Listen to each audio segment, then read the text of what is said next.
نحمده ونستعينه ونستغفره ونعوذ بالله من شرور انفسنا وسيئات اعمالنا من يهده الله فهو المهتدي ومن يضلل فلن تجد له وليا مرشدا اشهد ان لا اله الا الله وحده لا شريك له واشهد ان محمدا عبده ورسوله لا نبي بعده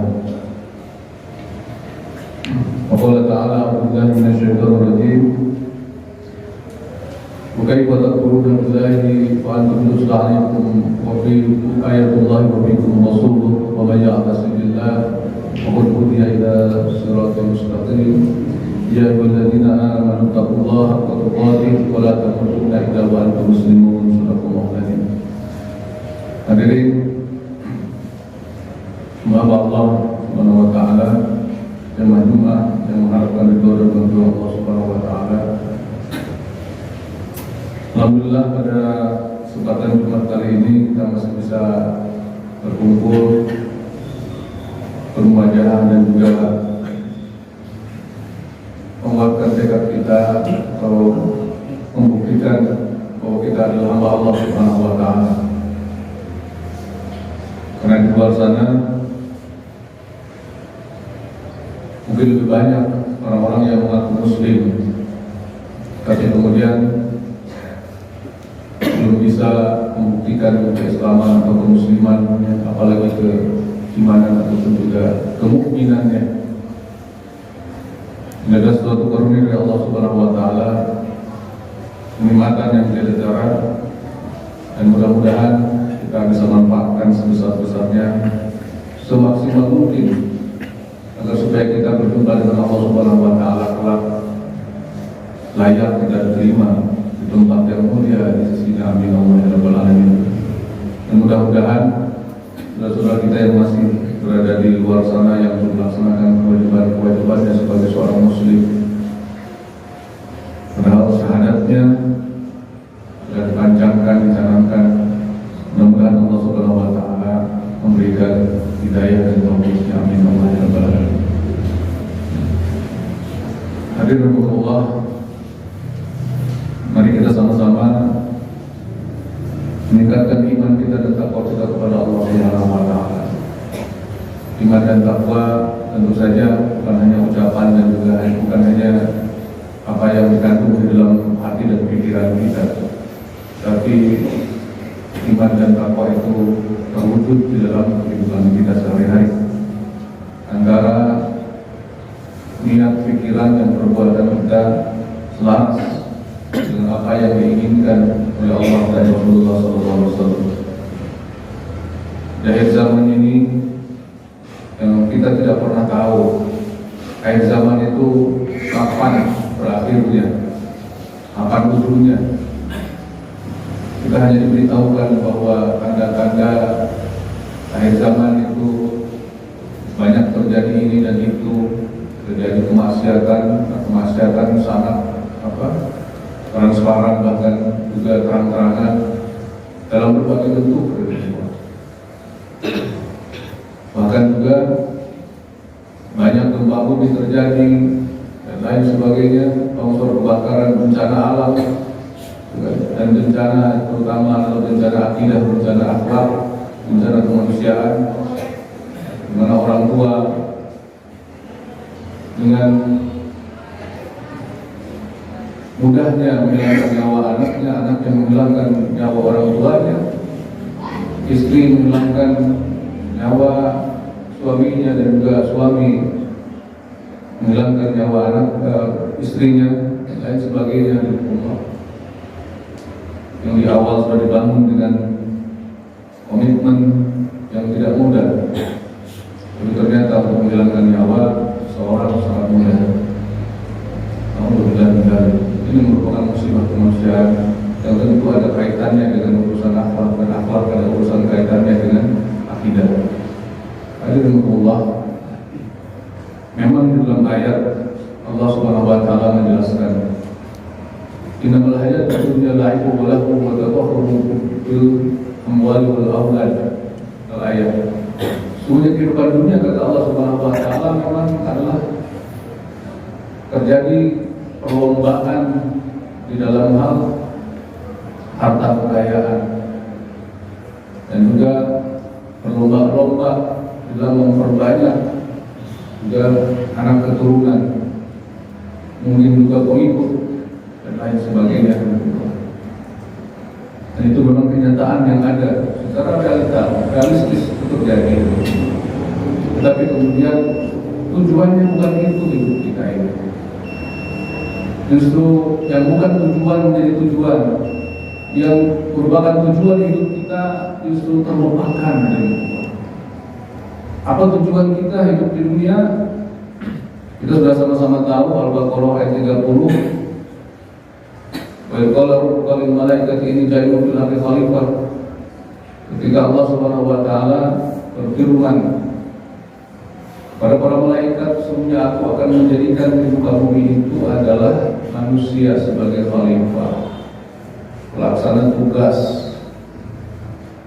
daripada irodah kehendak-kehendak Allah Subhanahu wa taala, menjaga, memelihara, memimpin dirinya dan juga alam dunia itu sendiri.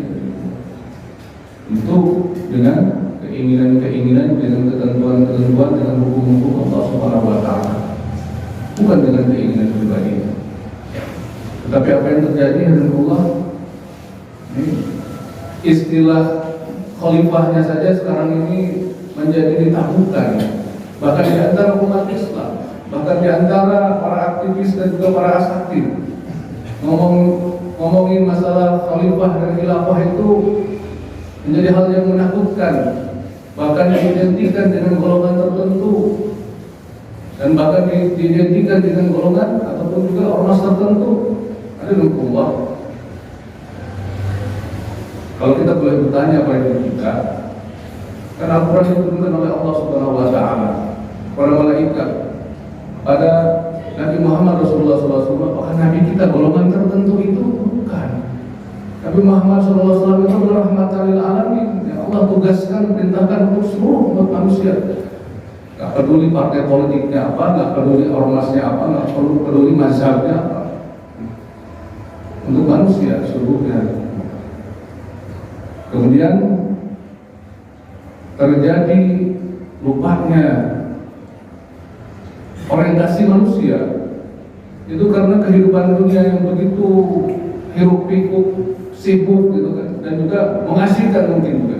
Kata Rasulullah SAW, dunia ini adalah seperti wanita tua, dari kejauhan cantik, menarik gitu kan. Tapi sebetulnya ketika dia mendekati dunia itu, sadar akan dunia itu sebetulnya sudah tua renta dan juga sudah keriput. Tapi kita semua terkena karena lain, walahun, permainan dan juga tipuan. Hadirin Allah, bukankah Allah Subhanahu wa taala menciptakan kita dari kita? Orientasi kita itu untuk akhirat, bukan untuk dunia.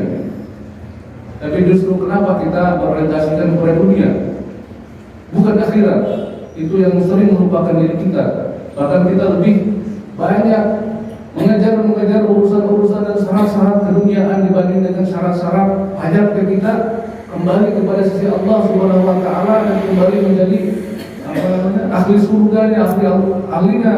Bahkan dia ada istilah itu ahlullah wa jiranullah. Itu mungkin sangat tinggi derajatnya, menjadi ahli Allah dan juga dari kursi itu tetangganya Allah nanti lebih tinggi lagi derajatnya.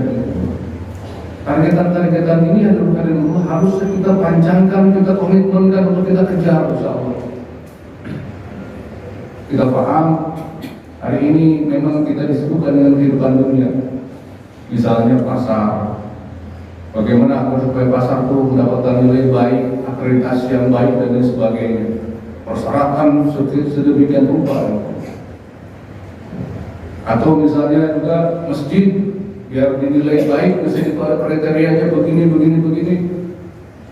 Kemudian dapat hadiah nanti kalau menemukan kriteria tersebut. Rumah sakit, sekolah, kampus, universitas, dengan akreditasinya disibukkan dengan itu semua. Bahkan seorang guru, bahkan seorang dosen disibukkan dengan urusan akreditasi. Padahal pengakuan dan akreditasi dari Allah Subhanahu wa taala kurang dipedulikan dari itu. Kadang-kadang untuk mengejar akreditasi sebuah lembaga akreditasi pada bidangnya masing-masing, justru dicapai dengan menyogok untuk mendapatkan akreditasi tertentu itu. Berarti sudah lupa, kemudian dia terlena, terjebak dengan kehidupan dunia. Alhamdulillah, agar dia supaya mendapat gelar tertentu, mendapatkan ini dan itu nanti, kemudian dia melakukan justru menyimpang dari ajaran Allah Subhanahu wa Ta'ala. Oke, bagaimana caranya kita mempertahankan keimanan kita, keyakinan kita dengan Allah? Pertama, orientasikan lagi kehidupan kita ini adalah orientasi kita adalah akhirat. Wabtaghi bima Allah darul akhirah wa la tansa nasibaka minad dunya. Cukup kehidupan dunia itu jangan kamu lupakan, kata Allah. Bukan menjadi orientasi kehidupan dunia itu. Membangun kita itu bukan untuk kehidupan dunia, tapi untuk kehidupan akhirat. Tapi terkadang kebanyakan lupa. Kita dengan fisik, pasakan bangunan didahulukan dibanding dengan spiritual, akidah dan akhlak yang harus ditanamkan, dipanjangkan dengan Allah. Orang merasa malu mungkin hari ini kalau dia tidak sarjana. Orang mungkin merasa malu hari ini mungkin dengan Allah kalau tidak lulus ujiannya dan lain sebagainya. Tapi kenapa tidak malu ketika anaknya tidak sholat subuh di masjid? Tidak malu ketika anaknya, keluarganya yang tidak menutup aurat dengan jilbabnya? Acur saja kadang-kadang. Ada nama Allah. Itu yang pertama, orientasi kita, orientasikan lagi kepada akhirat. Yang kedua adalah Allah.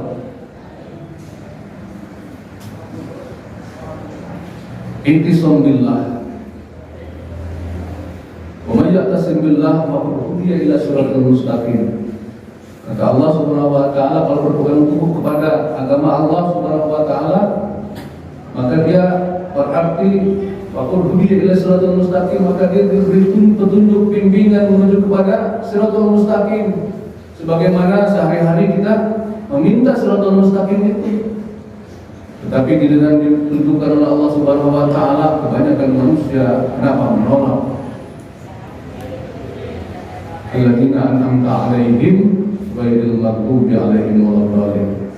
Itu jalan orang-orang yang telah diberi nikmat oleh Allah. Artinya adalah orang-orang yang sudah terbukti sukses dalam kehidupan dunia dan kehidupan akhirat. Siapa mereka?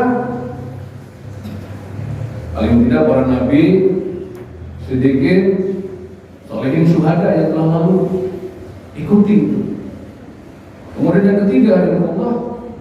Apa yang akan membuat kita kokoh keimanan kita, insya Allah? Perbanyak zikir kepada Allah Subhanahu wa Ta'ala.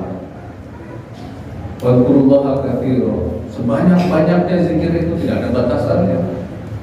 Adapun juga yang makhluk atau yang dicontohkan oleh baginda Rasulullah SAW, zikirnya silahkan. Itu lebih diutamakan. Zikir-zikirnya. Zikir itu ada yang diucapkan dengan lisannya dan dipikirkan dengan pikirannya, dengan kepalanya, dengan otaknya, dengan akal pikirannya. Zikir juga berarti itu adalah juga mengkaji ayat-ayat Allah, itu zikir kepada Allah. Zikir dalam pengertian melaksanakan ayat-ayat Allah, itu juga zikir ingat kepada Allah. Mempertahankan, memperjuangkan syariat Allah, itu pun juga zikir kepada Allah. Hadirin Allah, itu semuanya bentuk zikir kepada Allah Subhanahu wa Ta'ala. Yang paling utama tentu saja zikir bukan hanya lisan, tapi juga dengan amal perbuatan kita. Kemudian yang keempat, hadirin Allah, kemudian untuk mempertahankan itu semuanya juga perbanyak interaksi kita dengan kait sosial Al-Quran, dengan Al-Quran Al-Karim.